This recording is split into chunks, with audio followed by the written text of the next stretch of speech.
안녕하십니까. 반갑습니다. 정원상입니다. 자, 오늘은 2014년 지방직 7급입니다. 하반기 시험이었고요. 7급과 관련된 해설 강의 해드리도록 하겠습니다. 자, 언제나 해설 강의는 아주 신중하고 조심스럽게 접근을 해야 합니다.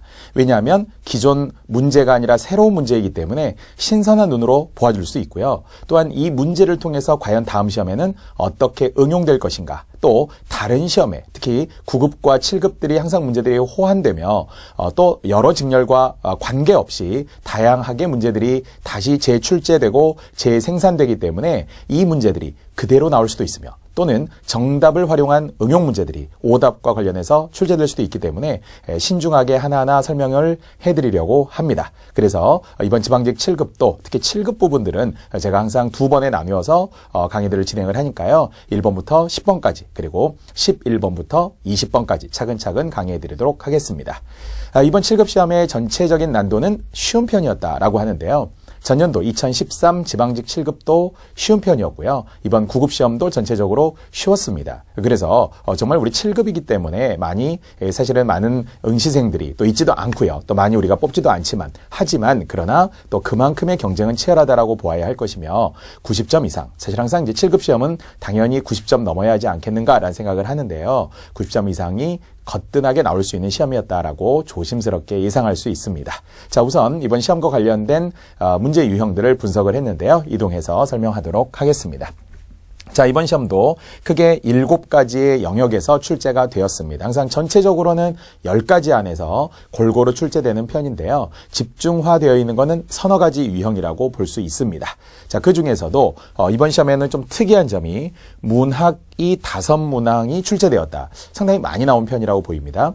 2014 전체 시험들을 통틀어 보더라도 국가직 또는 지방직, 서울시, 또 9급, 7급 통틀어서도 이번 시험에서는 문학이 가장 많이 나왔다고 보입니다. 평균적으로는 3문항이죠. 그래서 많이 나오면 서울시 같은 경우는 4문항씩 나오고 국가직이 한 3문제 정도가 평균 출제되고요. 같은 지방직이지만 지방직 9급 시험에서는 지난 2014 시험에서 사실 아주 공식적으로는 안 나왔거나 아니면 한 문제 정도 우리 서리지탄이라는 한자성어를 원천석의 시조를 활용해서 냈기 때문에 이것은 시조라는 지문은 문학이고요. 한자성어 자체를 영역을 따로 분리할 수도 있었던 지방직 문제 한 문제가 나왔던 9급 시험과 달리 이번 지방직 7급 시험에서는 문학이 무려 5문제나 나왔다는 거예요. 그래서 앞으로도 이렇게 유지될 것인가라는 건 감히 말할 수는 없지만 특수한 시험들에서는 문학이 집중화되는 경향이 있죠. 예를 들어 지난 2014 법원직에서는 무려 25문제 중에 24문제, 24문제가 문학이었던 원래 법원직은 문학이 많이 나오는데 2013에 비해서도 2014는 훨씬 더 많이 나온 편이라고 할 수 있고요. 또는 교행직이라든지 국회직 등에서도 문학의 강세가 본디 두드러지기는 하는데요. 자, 오늘 우리 해설하면서도 문학, 평소에 우리 하기 힘든 문학에 대해서 차근차근 설명해 보도록 할 겁니다. 또 전년도, 사실은 이제 전년도 지방직 7급만 하더라도 문학이 2문제 정도밖에 나오지 않았었기 때문에 언제나 7급은 문학이 많이 나온다 이렇게 말할 수도 없다는 거예요. 항상 이야기하죠. 시험은 유형화되어 있기는 하나 정형화되어 있지는 않다. 즉 종류별로 설명은 할 수 있지만 그러나 몇 문제 나온다 이렇게는 단언할 수 없기 때문에 그래서 좀 때로는 들쭉날쭉한 때로는 학생들이 약간의 혼선을 빚는 저에게도 자꾸 질문을 합니다. 선생님 지방직 7급은 문학이 많이 나와요? 그럼 저도 그때그때 달라요 이렇게 말한다는 거예요. 다만 중요하겠죠. 몇 문제냐가 아니라 중요하며 다 맞아야 된다라는 어떤 확고한 신념을 가지고 여러분들이 확신을 가지고 문제들을 접근해야 될 것이고요. 자, 비문학. 어떤 시험이든지 최근에 비문학의 강세가 두드러진다고 이야기를 하는데 이번에는 4문항이 출제가 되었습니다. 역시 9급, 7급들 통틀어 보더라도 평균적으로 5문제 전후로 비문학이 나오고 있고요. 이번 시험에도 어김없이 순서 문제, 주제 문제, 일치 문제, 이와 같은 문제들이 사실적 사고에 출제되나 순서 문제를 역시 조금 난도 있게 긴 지문에 문단 간의 순서를 주었다라는 것. 나름의 팁으로 저랑 적용을 이론 시간에도 많이 했는데요. 놀랍게도 이번에도 순서에 대한 팁이 답이 이 안에 들어있기도 합니다. 자, 그리고 또 특히나 일반화된 구체적 진술, 즉 A의 A-, B의 B-, C, C-라는 나름의 순서와 원리에 입각한 문제가 한 문제에 또 출제되었기 때문에 구체적 진술의 위치를 찾는 것도 기억해 둘만 했었습니다. 역시 순서 문제도 전년도 7급에서는 3문항이 출제되었던 거에 비추어 본다면 한 문제가 더 출제가 되었군요. 자, 세 번째 어문 규정인데요. 이 어문 규정이 전년도에는 무려 5문제나 나왔다가 이번에는 3문항으로 조금 줄어든 편입니다. 예전에 많이 나왔던 띄어쓰기나 또는 이번에 이제 외래어 표기법이 다시 출제되기도 했습니다만은 띄어쓰기나 로마자, 발음 이제 이런 문제들이 올해는 나오지 않았고요. 그러나 이 복수 표준어를 활용한 맞춤법 문제들 또 외래어 다시 한번 한글 맞춤법의 표기 등도 이번에 3문제 출제가 되었습니다. 전체적으로는 좀 평이했다 이렇게 보이고요. 자, 네 번째 이제 어휘 문제에서 3문항, 그리고 문법에서 2문항. 특히 역시 학생들이 어려워하는 게 문법이기 때문에 문법이 어떤 문제가 출제되었느냐라는 것은 항상 관심의 대상인데 이번에는 합성어, 파생어, 그중에 단어의 형성법 중 파생어를 찾는 문제들이 있었기 때문에 예마다 완벽하게 알고 있어야 되고요. 그 분석의 과정이 필요합니다. 그리고 두 번째는 우리라고 하는 대명사. 앞에서도 과거 비슷한 문제가 서울시에서도 있었는데요. 우리라는 대명사가 원래는 1인칭 대명사인데 청자를 포함하느냐 또는 이제 화자를 포함하느냐 포함하지 않느냐 이런 것들이 구별되어야 되기 때문에 우리의 용법과 관련해서 인칭을 물은 것이 아니라 용법과 관련해서 문제를 물었던 문법 문제로 보입니다. 자, 이제 그 이외에 언어 예절에서 2문항 그리고 한자. 사실은 굉장히 독특했던 것이 이 한자와 관련된 문제였어요. 그러니까 어쨌든 20문제 가운데 출제진이 고민하는 것은 7급은 7급이다라는 거예요. 그러니까 9급과 차별하기 위한 문제가 반드시 있는데 그것이 무엇이냐? 바로 한자 관련 문제가 두드러지거나 아니면 이제 고전 문법 쪽에서 어떤 의문이나 형태와 관련된 아니면 훈민정음 등과 관련된 문제를 출제해서 변별력을 확보하는데 이번에는 단군신화. 지문 자체는 문학 속에서 활용된 단군 신화였지만 한문본을 준 거죠. 100% 한문 버전을 주면서 그 주체를 묻는 문제가 나와서 학생들이 표면적으로 당황했다. 그래서 이제 이번 시험에서 만약 95점 맞았다면 이 단군 신화와 관련된 한문 지문을 틀렸을 가능성 90점 받았다. 그러면 어휘 문제, 고유어 관련된 어휘 문제에서 당황했다. 이런 학생들도 있더군요. 그래서 제가 아는 분들도 지금 90점 이렇게 전후로 받는 분들이 몇 분 계시던데 어쨌든 한문본에 단군 신화를 주었다는 게 특이하면서도 좀 어려웠다라고 보이고요. 이것이 지난 서울시 7급에서 나왔던 어조사 2 한자의 구조를 주고 어조사 2의 쓰임을 해석을 물었던 것과 같은 철저히 한문 중심의 문제 유형이었기 때문에 7급 하시는 분들은 포기하지 마시고 또 우리 9급 하신 분들은 미리 이제 경험을 해보겠지만 9급에는 이렇게 나오지는 않을 것 같고요. 그래도 7급 하시는 분들은 한자를 좀 섬세하게 또 면밀하게 검토하셔서 정말 100점에 도전할 수 있는 어떤 그런 공부가 되었으면 좋겠습니다. 자, 그래서 저는 이제 고난도를 이쪽에다 썼는데요. 고난도 5문항입니다. 3번, 8번, 10번, 15번, 그리고 18번까지 고난도 문제를 제가 5문항으로 정했습니다. 뭐 개인 차이는 있겠습니다만은 그래도 특히 문법 같은 거 또는 한문 같은 거, 어휘 같은 거, 또 비문학이 지금 포함되어 있어서 두루두루 전 영역을 통틀어서 5문제로 제가 집중화해서 더 설명해 드리도록 하겠습니다. 자, 이제 그렇다면 천천히 이동을 해서 이제 1번부터 한 문제 다 해설하겠습니다. 자, 1번 다음 중 표준어가 아닌 것은 이라는 우리 비책형의 문제입니다. 자, 1번에 2번이었는데요. 우선 문제의 유형을 비춰본다면 이것이 이제 복수 표준어와 관련된 이야기였었죠. 특히 추가된 복수 표준어 이야기들, 우리 39개와 관련된 추가된 부분들이 최근 시험들에 활용이 되고 있습니다. 특히 국회직 또는 서울시, 또 지방직, 사회복지직 이런 데에서 이 39개 복수 표준어를 모두 물었었는데요. 시험에 잘 나오는 유형이 겹치기도 하고 좀 오랜만에 나온 것도 있군요. 그중에 일단은 2번을 보면 쪽밤과 결국 쌍동밤의 문제였는데요. 쪽밤은 표준어가 아니었고요. 그러나 같은 밤이지만 쌍동밤은 표준어가 됐던 거죠. 그래서 쌍동밤은 맞다. 자, 이럴 때 우리가 즐겨했던 것이 밤, 하나의 밤 안에 두 쪽이 들어있는 게 쌍동밤이라고 한다면 쌍동밤 할 때는 오를 쓰지만 현재 우리가 트윈스, 쌍둥이 할 때는 우를 쓰는 거잖아요. 쌍동 자체는 한자어고요. 쌍둥이 할 때는 우리말이기 때문에 쌍둥이에서의 둥이는 100% 맞다. 이거 기억하시나요? 쌍둥이, 흰둥이, 또 검둥이 또는 선둥이 이런 것들이 다 이제 둥이를 쓰는 말들이기 때문에 동이가 아닌데 아직도 쌍둥이 이렇게 말하는 사람들이 있다란 말이에요. 새 쌍둥이, 뭐 그냥 쌍둥이 이렇게 하면 되겠죠. 반면 한자어인 쌍동 이렇게 들어갔던 것은 얘는 맞지만 쪽밤이라고 하는 것은 틀리다. 시다 이렇게 했으니까요. 우리가 밤이나 도토리 등의 속껍질을 본이라고 했던 단어 기억하시죠? 그래서 이 복수 표준어냐 단수 표준어냐라는 표준어의 항목에서 출제가 한 문제 되었습니다. 자, 반면 나머지들은 지금 거의 추가된 단어들이 나와 있는데요.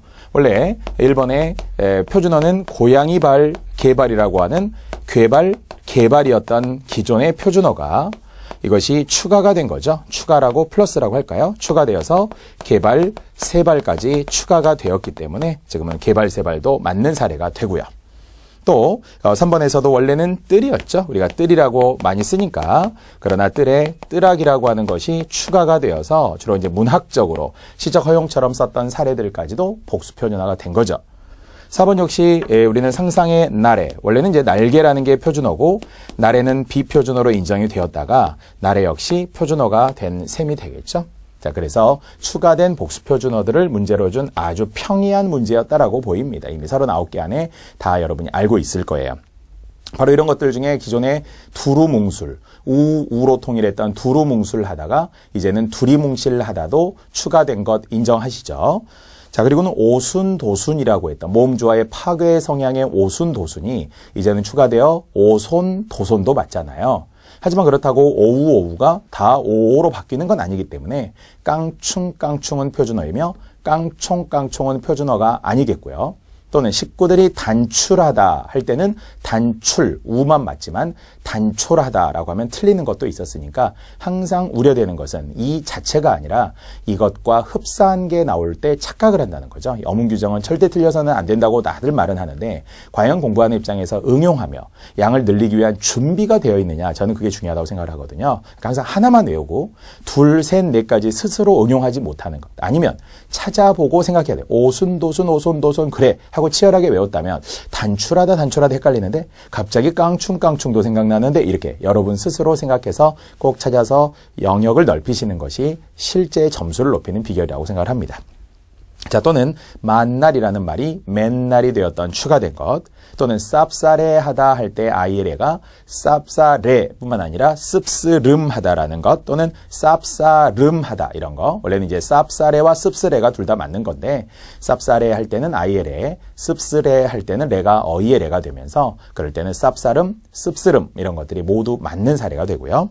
또 먹을거리, 먹거리 최근에 잘 나오는 거는 역시 합성어의 유형에서도 자주 언급이 된다고 했잖아요. 기존에는 먹을거리만 표준어였지만 이제는 먹거리, 우리가 을이라는 어미를 줄여도 표준어가 되기 때문에 복수 표준어로 인정이 되었으며, 하지만 먹을거리는 통사적 합성어, 먹거리는 비통사적 합성어라는 거 아시죠? 중간에 어미가 있으면 통사, 중간에 어미가 없이 거리와 바로 의존명사 거리와 바로 결합되면 비통사적 합성어가 됐으니까요. 자, 1번 문제 정답 2번이 되겠습니다. 자, 문제 2번입니다. 자, 외래어 표기법인데요. 어쨌든 어문 규정에서 우리 공무원 시험에서 자주 주는 것이 이제 로마자 아니면 외래어 표기법이 되겠습니다. 공문서와 관련되기 때문에 정말 이런 표기법이 틀린다는 것은 있을 수 없는 건데요. 자, 다만 이제 기존 문제와는 다소 새로운, 약간 좀 새로운 방식으로 나왔어요. 앞으로도 이와 같은 유형들이 나올 거라고 기대하며 나름 문제에 고민을 했다, 이렇게 좀 평가할 수 있습니다. 왜냐하면 보통은 다음 중 외래어 표기가 잘못된 것은 이렇게 이제 물어야 되는데요.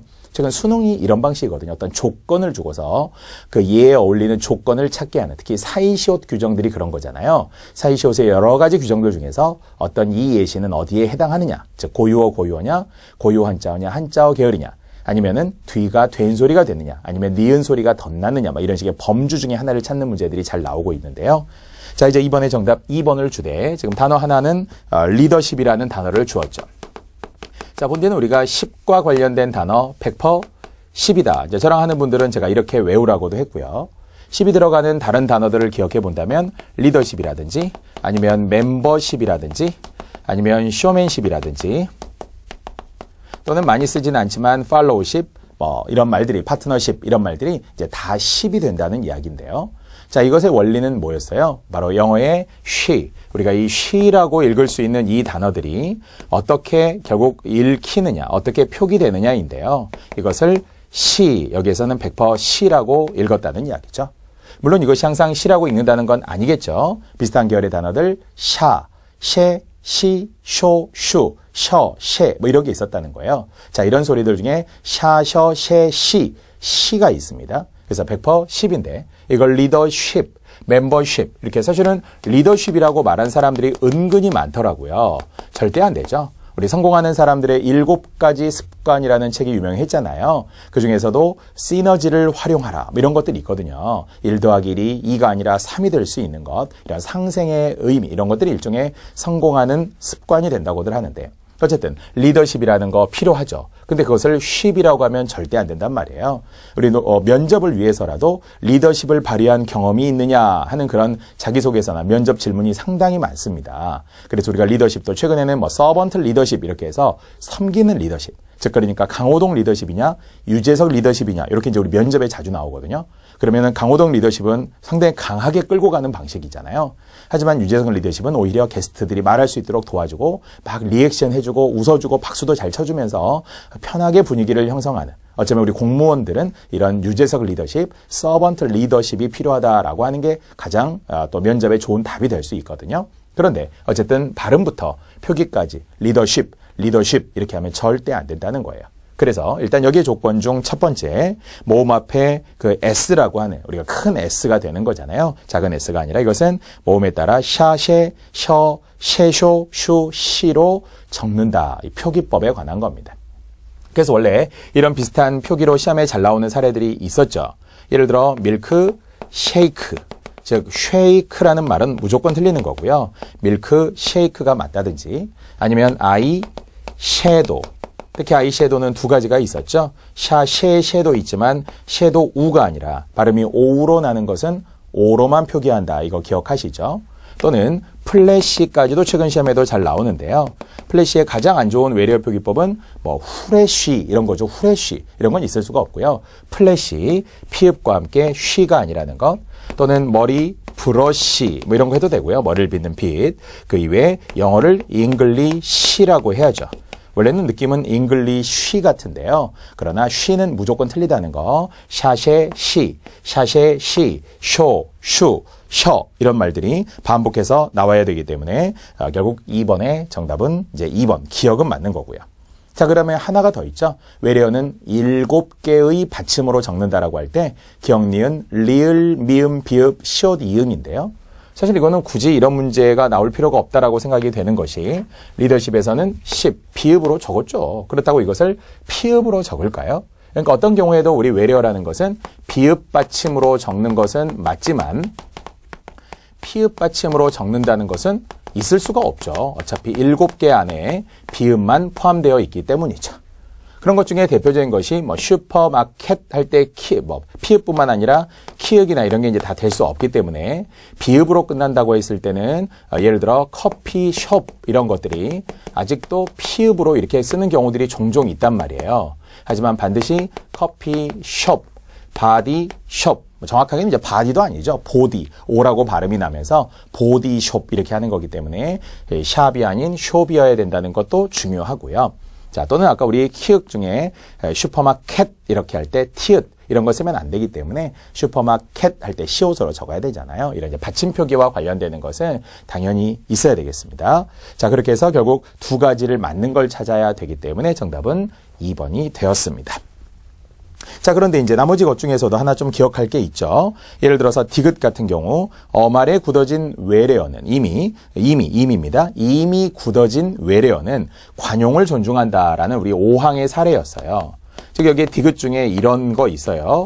라디오 같은 거 있죠. 라디오 또는 카메라 이런 거 있죠. 그러니까 본디 외래어는 이제 외래어의 발음에 충실해서 우리가 외래어 표기법을 정한 거지만 실제 발음이 아니라 이미 굳어진 말, 그걸 관용이라고 했잖아요. 관용적인 단어. 예를 들어 라디오는 원래는 레이디오 이렇게 해야 되잖아요. 레이디오. 하지만 우리는 어느 순간 라디오 이렇게 하게 됐다는 거죠. 텔레비전, 라디오. 그래서 이것은 원래 외국어의 발음과 상관없이 조금 무식하게 굳어진 거네요. 그러나 라디오 이렇게 됐다는 거고요. 카메라라는 것도 원래 발음 기호에 의하면 캐머러 이렇게 해야 된다는 거예요. 하지만 우리는 그냥 어느 순간 카메라 이렇게 막 발음 기호를 무시한 채 표기를 가지고 읽게 된 거예요. 그렇게 굳어지다 보니까 카메라 이렇게 쓰는 것을 아예 외래어 표기법으로 삼게 된 거죠. 관용을 존중합니다. 원래는 이제 이 관용이라는 말도 앞에 외래어는 된소리를 적지 않는 것, 파이름 계열의 파이름은 된소리를 적지 않는 것을 원칙으로 해야 하지만 빵이라든지 빨치산이라든지 와이셔츠 할 때 샤스라고 한다든지 히로뽕 할 때 그 뽕이라고 하는 표기들 똠양꿍 이런 것처럼 일부 된소리를 표기하는 것도 관용으로 보나 지금 여기서 규정하려고 했던 것은 이제 라디오 카메라 같은 것을 생각하면 되고요. 그 다음에 마지막으로 L이 엄할 또는 자음 앞에 올 때는 리을로 적는다. 그래서 우리가 리을로 표기되는 경우들이 아주 많이 있었죠. 리을에 한해서 이야기한다면 리을로 끝나는 것 중 제가 시험으로 많이 추천하는 것은 튤립 이런 게 있었고요. 멜론 이런 것도 있었단 말이에요. 또 그런 등 가운데에서 아주 많이 있습니다만은 필름이라든지 또는 드라이 클리닝이 최근 시험에도 나온 적이 있었죠. 드라이 클리닝 또는 병원을 나타내는 클리닉 적지 않아도 이제 블라우스 플라스틱 이런 것들이 모두 다 어말에 리을이 있으면서 리을을 적어라 라고 했던 것들이 여기에 항목에 해당이 되겠습니다. 자, 다시 한번 2번이 좀 특이했다면 실제로 외래어 표기법에 맞냐 틀리냐고 물은 게 아니라 어떤 예를 하나 주고 맞는 조항을 찾으라고 한 거예요. 이런 건 앞으로도 같이 있다. 보기의 형태를 주었다라고 해서 2번은 제가 좀 더 자세히 설명했습니다. 자, 2번이었고요. 이제 3번으로 이어서 가겠습니다. 자, 지우면서 또 계속 이어갈게요.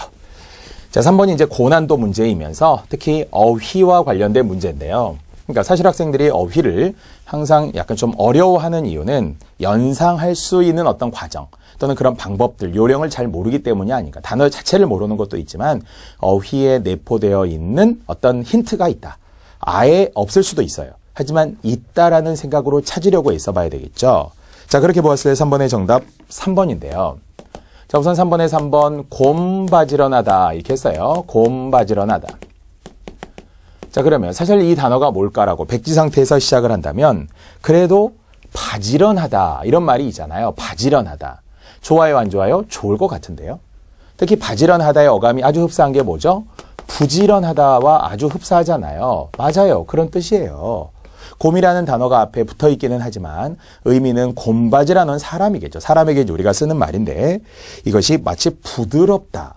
친절하다 이런 의미에서의 형용사보다는 그것이 부지런하다. 즉 그러니까 일하는 것이 꼼꼼하고 바지런하다 이렇게 했다는 거예요. 자, 이것을 뭔가 굳이 간다면 꼼꼼하다라는 말로도 한번 바꿔볼 수 있고요. 또 부지런하다라고 말하는 것은 꾸준하다 그런 말이에요. 우리가 놀지 않고 꾸준하다.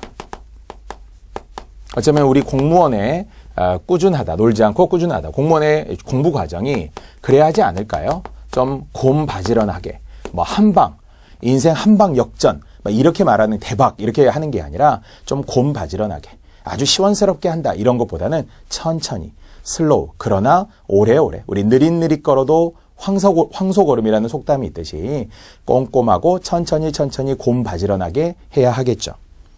자, 만약 3번이라면 예문은 맞는 거예요. 우리 어머니는 곰바지런한 며느리가 들어오길 바란다. 그럼요. 윗사람이 보기에는 우리가 항상 여우냐 곰이냐 합치면 여우곰이다 이런 말 하는데요. 그래도 처음에는 센스 있고 여우 같은 거 좋으나 조금 때로는 곰처럼 좀 우직하더라도 할 수 있는 거 성실하게 다 하고 하는 것들이 또 어른들이 보기에는 좋아 보일 수도 있겠죠. 곰바지런한 며느리. 즉 그러니까 꼼꼼하며 아주 꾸준하게 일을 하는 그런 며느리를 원한다는 이야기입니다. 하지만 거기에 지금 나와 있는 단어는 태도나 성질이 모두 부드럽고 친절하다고 그랬는데요. 이 부드럽고 친절하다라는 단어가 실제 있다면 그것은 곰살궂다 그런 말이죠. 곰살궂다. 되게 또 이것도 좋은 말이긴 한데 또 곰자가 들어가서 학생들이 약간 헷갈렸던 것 같아요. 곰살궂다. 그런 말은 아주 다정하고 부드럽다. 곰살궂게 대한다 그런 말이죠. 특히 이것에 약간 흡사한 말이 곰살갑다죠. 곰살궂다나 곰살갑다나 또는 또 줄이면 우리가 곰자를 빼도 살갑다라고 한다고 그랬죠. 사람들을 만나면 항상 살갑게 대해주는 것.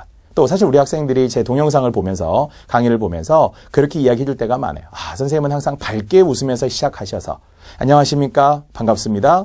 정원상입니다. 이렇게 시작할 때부터 막 힘이 난다. 이렇게 글을 써준 분들이 꽤 있었어요. 저는 그런 역할을 해야 된다고 생각하거든요. 시작할 때 좀 더 에너지가 업해서 좀 학생들에게 기운을 주면서 같이 공부해도 좀 지루하지 않을 정도로 그렇게 하는 게 힘 있는 강의, 또 열정적인 강의가 아닐까 생각을 하는데 좀 더 살갑게 학생들이 질문하러 오면은 뭐야 이게? 이것도 몰라? 이 똘탱이. 이렇게 말하는 게 아니라 잘 왔다. 제가 학생들은 제일 많이 쓴 단어가 있다고요. 잘 오셨습니다. 아유 그럼요. 또 오세요. 잘 모르면 다시 와야 돼요. 이렇게 제가 많이 격려를 해주거든요. 이게 좀 곰살갑게, 곰살궂게, 살갑게 대한다. 즉 여기의 뜻처럼 다정하고 좀 부드럽고 친절하다. 그런 뜻으로 해석할 수 있어요. 그러니까 분명히 헷갈렸던 거는 왠지 곰이라는 단어가 들어가다 보니까 비슷하게 보였던 거죠. 힌트는 뒤에 있었다는 거죠. 곰바지런하다. 줄이면 바지런하다라는 말이 실제로 있으니까요. 3번에 3번 적절하지 않은 답이었습니다. 자, 그렇게 보면 이제 나머지 1번 같은 경우에는 어른들이 많이 쓰는 단어 자분자분 이런 말을 쓴다고요. 자분자분. 물론 예문에도 나오듯이 문제를 또는 하고 싶은 말을 편지 속에서 자분자분 풀어냈다 이렇게 했군요. 이 자분자분의 뜻은 뒤쪽에 나와 있는 것 중에 조용하며 찬찬한, 일종의 이제 의태어잖아요. 곱하기 첩어니까 두 개가 겹쳐졌다는 것은 첩어. 첩어는 주로 의성어 의태어, 부사라고 했는데 조용하고 그리고 찬찬한 모양이라고 했어요. 자분자분. 그렇게 말한다고 하죠. 사람들이 말을 할 때도 아주 조용하고 찬찬하게 이야기하는데 지읒이 겹쳤다라고 할 수 있을까요? 자분자분 조용하다. 자분자분 조용하다. 이렇게 지읒으로 힌트를 삼아도 좋겠고요. 자, 또 2번에도 깨단하다. 힌트 있어요. 깨단하다. 자, 깨단하다의 말은 바로 깨닫다. 깨닫다 그런 말이었다는 거죠. 깨닫거나 분명히 알다. 그러나 힌트는 깨달아 할 때의 어감이 여기에 깨닫다와 겹치기 때문에 깨단하다. 따라서 뭔가 사실을 깨달았다는 얘기군요. 이번 강의를 통해 어떤 중용의 진정한 의미를 깨단하다. 과거 시제에 깨단했다, 깨달았다 이렇게 할 수 있겠죠. 힌트가 있었어요. 자, 또 마지막 4번. 원래 4번이 요즘 굉장히 잘 나오는 단어잖아요. 한글 맞춤법에 이미 있는 단어. 미쁘다. 좋아요, 안 좋아요? 좋다고 했잖아요. 특히 힌트는 여기 있는 것처럼 믿다. 믿음성이 있다라는 말에서 왔기, 믿음성이 있다. 즉 그러니까 믿다에서 왔다는 거죠. 믿다. 믿다의 미. 그리고 미쁘다의 믿. 이렇게 힌트를 삼으면 되죠.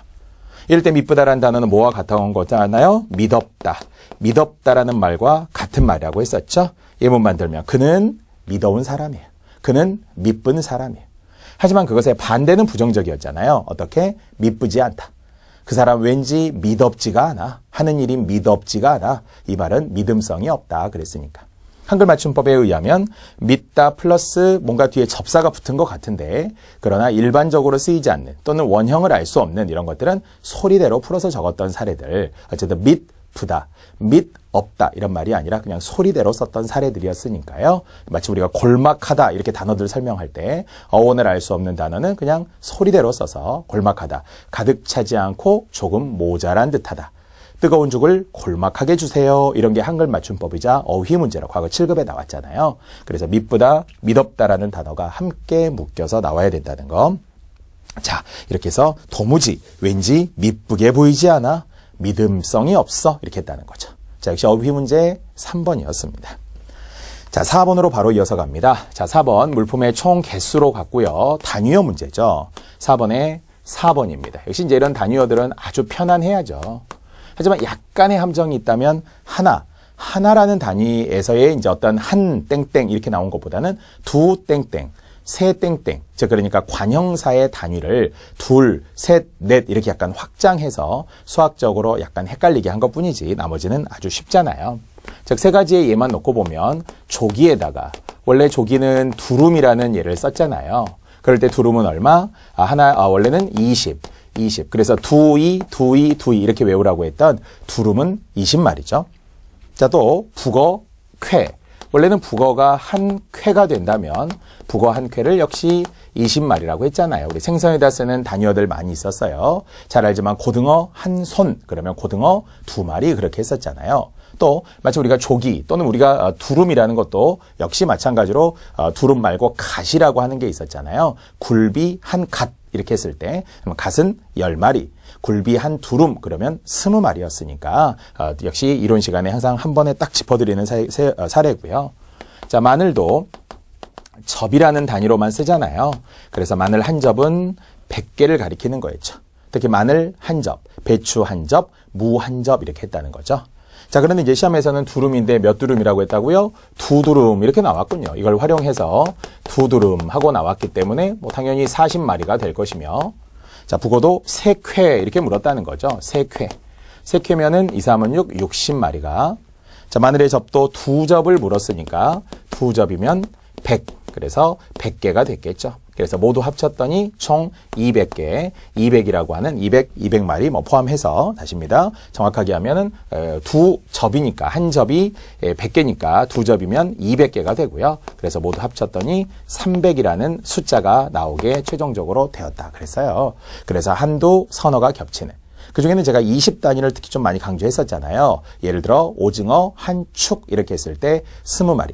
한약 한 재 이렇게 했을 때 20첩이라고 하는, 그러니까 20개가 되는 거니까요. 한약 한 재라고 하는 건 20첩, 20이라는 단위로만 기억하면 되죠. 장작 한 가리가 있었고요. 여기에 나오는 것처럼 바로 북어 한 쾌, 그리고 또 굴비 한 두름이라고 하는 것이 20단위로 잘 나왔으며, 100단위도 우리 세 가지 했었잖아요. 100단위 가운데는 김 한 톳 그러면 100이었었고요. 마늘 한 접 그러면 100이 되고요. 또는 인삼에 쓰는 단위도 있었죠. 인삼 한 채 그러면은 인삼 한 채를 100근이라고 했었으니까 이렇게 2부터 10, 20, 24, 50, 100까지 아마 여러분이 이론서 등을 통해서라도 저랑 함께 강의 시간에 자세히 설명했었습니다. 자, 이렇게 단위어 짧게 마무리했고요. 자, 이제 5번으로 이어서 가겠습니다. 자, 이제 5번이 역시 저는 고난도로 보지는 않았지만 이제 시작하시는 분들이 있다면, 또는 문법이 아주 취약하다면 이런 문제를 누군가는 어렵다고 할 수 있는데요. 이제 문법이 쉬워지는 그날, 그때 점수가 안정적으로 나오는 거죠. 문법이 한두 문제밖에 안 나오더라도 이번에도 두 문제가 나왔지만 문법에서 틀린다는 건 있을 수 없다라고 항상 생각을 합니다. 제가 문법 특강도 있고 문법 여러 가지 강의들을 통해서 좀 자세히 해드리니까요. 자, 5번의 정답은 1번이었는데요. 자, 이제 모두 파생어인 것을 물었기 때문에 자, 오랜만에 합성어 파생어 합시다. 합성어는 뭐였죠? 어근과 어근의 결합, 즉 실질과 실질의 결합이라면 파생어는 하나의 어근에 하나의 접사가 들어가는 방식이 일반적이라고 했죠. 어근이 없이 접사로만 이루어지는 예들도 드물지만 있었잖아요. 풋내기 이런 것들이 좀 드물었지만 접사로 이루어진 파생어라면 하나의 실질적인 의미를 갖는 말에 하나의 형식적인 의미를 갖는 말, 그것이 파생어인데, 이 중에 형식적인 의미라고 하는 것은 무엇을 의미한다고요? 이제 접사. 그래서 이제 접사 가운데에서도 접두사, 접미사가 붙은. 문제는 학생들이 초창기에는 근데 선생님 실질인지 형식인지 어떻게 알아요? 이렇게 이야기하죠. 자, 실질일 때는 어떻게 한다고요? 그 글자의 뜻이 들어있어요. 그 글자의 뜻이 있으면 그것은 실질이라고 하고, 접사는 그 글자의 뜻이 아니라 새로운 뜻을 붙여서 해석을 하는 거잖아요. 예를 들어서 우리가 합성어 파생어 중에 가장 일반적으로 많이 설명하는 것이 군밤 또는 군고구마 이렇게 이야기하는 거하고, 또는 군소리 이렇게 하는 거잖아요. 겉으로 보기에는 어떻다고요? 군이라는 게 붙었죠. 근데 이것이 이제 실질이냐 접사이냐라고 순간 헷갈렸다면 어떻게 하자? 이 단어의 뜻이 들어있으면 합성어, 즉 군고구마는 누가 보더라도 원형 굽다에서 온 말이며 군고구마잖아요. 따라서 굽다, 이 글자에 있잖아요. 그럼 이것은 어근과 어근의 결합 합성어고요. 하지만 군소리라고 하는 것은 뭐 구운 소리, 소리를 구웠다 이렇게 할 리는 없으니까 소리는 소리인데 무슨 소리라고요? 쓸데없는 소리, 군소리 하고 있네. 같은 말 군말 하고 있네 이렇게 했잖아요. 따라서 이것은 쓸데없는 이라는 뜻이 붙어있는 거기 때문에 이것은 파생어라고 한다는 거야. 그래서 만약 잘 모르면 그 글자를 그대로 글자대로 해석할 수 있으면 실질이다. 그렇지 않으면 접사다 이렇게 아시고, 그래서 약간 학생들이 헷갈려하는 게 첫사랑 같은 거예요. 첫사랑을 물어보면 3분의 2는 맞고 3분의 1은 틀리더라고요. 학생들한테 물어보면. 자, 여러분 어떻게 생각하십니까? 첫사랑은 첫이라고 하는 게 진짜의 실질적인 뜻이 있는 거예요? 아니면 형식이에요? 당연히 처음 사랑이 첫사랑이잖아요. 그럼 첫이라는 게 당연히 뜻이 들어있죠. 따라서 얘는 합성어여야죠. 합성어. 이걸 접사로 보면 안 된다는 거죠. 첫사랑 또는 첫눈 이런 거 있잖아요. 이런 것들이 다 합성어의 사례들입니다. 자, 이제 그렇다면 지금 5번에 1번에 나와 있는 파생어들의 종류들을 한번 다 분석을 해보니까 톱질 또는 슬픔, 그리고 잡히다가 있죠. 저랑 이론 때 했던 예들과 상당히 많이 겹치는 그런 사례들을 주었어요. 우선 톱질은 톱이 명사이고 실질인 거는 다 안다면 이때 질이라고 하는 것은 어떤 행위를 나타내는 접사라고 본다는 거죠. 그래서 접사가 뒤에 붙어 있으니 파생어죠. 특히 다른 예를 바꿔보면 좋잖아요. 땡질 또는 땡땡질 뭐 이런 거 있을 것 같아요. 그럼요. 뭐 강도질이라든지 사기질이라든지 도둑질이라든지 이런 거 하잖아요. 헛발질 이런 거 있었잖아요. 그래서 헛발질 같은 경우 좀 특이하죠. 발이라는 어근의 앞뒤에 접사가 들어가는 두 번의 과정을 거친 파생어이기 때문에 헛발 할 때 헛도 접두사요. 헛발질 할 때 질도 접미사가 되죠. 그래서 둘 다 이제 파생어끼리 연결되는 사례가 되니까 질이 들어가는 것은 모두 파생어다. 이렇게 사실 이야기해도 좋을 것 같고요. 자, 슬픔에서 약간 헷갈려하는 사람들이 있는데 제가 항상 표시했던 바로 그 부분 미음이 붙어 있죠. 미음. 즉 기본형 슬프다를 기준으로 했을 때 슬프다라고 하는 실질적 의미, 즉 원래 이제 어간이었지만 실질적 의미, 이때는 이제 어근이라고 설명을 하고요. 그럴 때 다시 미음이 붙은 거죠. 따라서 접미사가 붙어서 특히 명사형 전성어미냐 아니면 명사를 만드는 접사냐라고 했던 거 기억하시죠? 원래는 잠을 잠, 꿈을 꿈, 보기를 봄, 얼음이 이런 거 할 때 이미 다 했었어요. 따라서 미음이 붙은 건 접미사, 미음이라는 접미사 그렇게 하면 됐었어요. 잠 할 때 쓰는 미음 같은 거, 꿈 할 때 쓰는 미음 같은 거, 아니면 보기를 읽고 할 때 쓰는 기 같은 거 있죠. 주로 우리가 명사를 만들기 위해서 붙었던 미음 또는 또는 기 이런 것들을 모두 접미사로 보니까요. 자, 세 번째. 사실 정말 쉽죠. 왜? 잡다라는 말에서 우리 입에 붙어 있는 그것. 이희리기 우구추. 이희리기 우구추는 무조건 파생어. 이렇게 외우라고 했죠. 여러 가지가 있었죠. 이희리기 우구추는 무조건 동사. 이희리기 우구추는 무조건 파생어. 이희리기 우구추는 사동 아니면 피동 말이에요. 어차피 사동, 피동 안에 동사라는 글자가 들어있죠. 사동사, 피동사. 그중에 잡히는 건 뭐예요? 잡히게 된 거죠. 잡음을 당한 거니까 이것은 피동이 되는 거였어요. 즉 도둑이 경찰에게 잡히다 이렇게 하는 건 피동. 하지만 또 잡게 하다, 아이에게 물건을 잡게 하다 이런 식으로 쓰는 잡히다는 사동도 있어요. 잡히다가. 하지만 일반적으로는 도둑이 경찰에게 잡히다잖아요. 그래서 일단은 이 희리기, 우구추는 모두 접미사. 이러면 굉장히 깔끔하게 끝날 수 있는 사례였어요. 자, 나머지 2, 3, 4번 중에 접사를 한번 찾아볼까요? 파생어 한번 찾아봅시다. 자, 2번에서 파생어는 치솟다가 있죠. 치솟다. 설명 가능합니까? 자, 3번에서는 헛고생의 헛이 있군요. 또 어른스럽다에 스럽까지 있으니까요. 스럽이 붙은 것은 무조건 파생어죠. 스럽, 답, 롭 또는 하가 붙은 접사들 이런 것들. 사랑하다, 용감하다, 행복하다 할 때 하 같은 거 있죠. 이런 것도 다 파생어입니다. 자, 4번에서는 구경꾼 할 때 꾼이 있죠.